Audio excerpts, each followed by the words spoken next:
Hi. So this is a short think piece just to stimulate maybe some ideas around why we think working with and through people is so important, and particularly genuine participation and co-productive processes. Um, and I'm focusing really on big scale landscape change, ecological change, looking at trying to engage a broad number of people in really understanding both the local natural world, how they relate to it, and getting the most from it and for it. So it's about the well-being of people, about the place and the nature that's there, and the well-being of the economy that supports the people in that place. So you've got that whole breadth. Some places are very much about wilding and rewilding. Often they're in places, not always, but often in places where there's less people. Um, However, there is also a need to look at the wilder and the nearly wild where there are more people, and particularly the naturalised processes.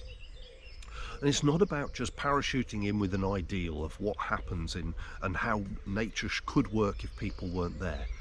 Pretty much across the planet now, people are there.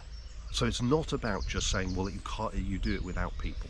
There's been numerous examples around the world over hundreds of years of people being excluded for the benefit of wildlife.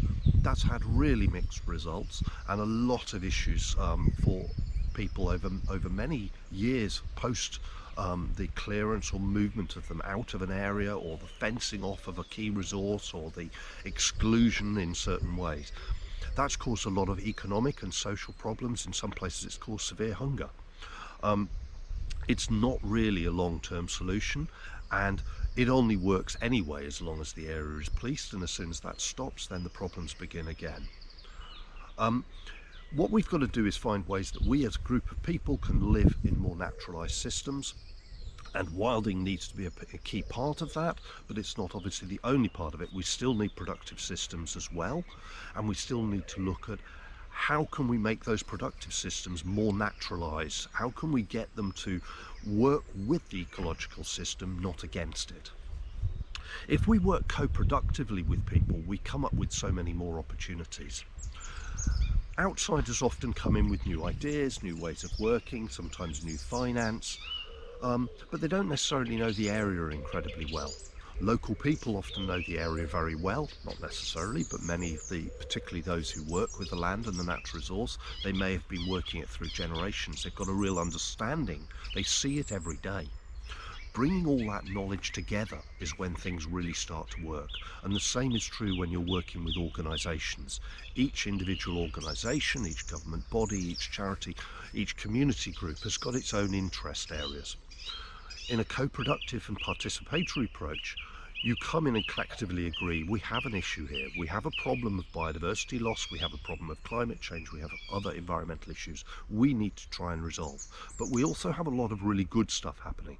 And let's go out and identify between us what the good stuff is, what do we all feel positive about, how can we then collectively work together to solve this problem. So it's about coming together and developing a shared intelligence about what the situation is, not coming into it and making assumptions about it, either from the point of an external, making a visual view, or somebody who's already living and working in that area, making an assessment without having knowledge of what may be possible from elsewhere. It's about then coming together and collectively or co-productively involving people in a process of identifying opportunities, building on the good stuff. How are we going to overcome the bad stuff? How are we going to get to a place where nature and the natural world can thrive more effectively? And underpinning that with better well-being, and particularly starting to look at our economy, how we trade, how do we use those resources locally, and how can we benefit from them to benefit both ourselves, our trade, and the wildlife itself. Many projects exist out there that are involving people, but they often come on one with a preset agenda. Two, they come in and they've got an idea of how they want to work, and then they're consulting people, but there are very few where there is a genuine co-productive process taking place. Here in Nearly Wild, what we try to do is to help people through that, developing a genuine process together to produce a co-produced project, co-produced intervention, which is for the long term. It's not about a single finance project, it's about a long process which may have some external finance coming in, it may have some grants coming in, it may have money coming in from a large private sector funder, but it may also have, and it should also have, local business support, it should have nature-based business development, and it should have benefits for local people and potentially even local people putting some finance in as a result. So there's a whole combination of things happening over the long term. It's not about one-off grant projects, it's about a long process of change, and that's what we're there to help you with.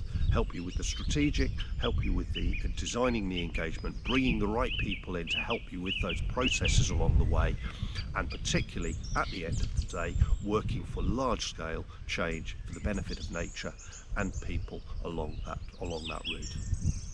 Hope that you found that think piece useful. There's more information, as you know, on our website and our YouTube channel, and please do get in touch if you've got any ideas or things you want to talk through. Many thanks indeed.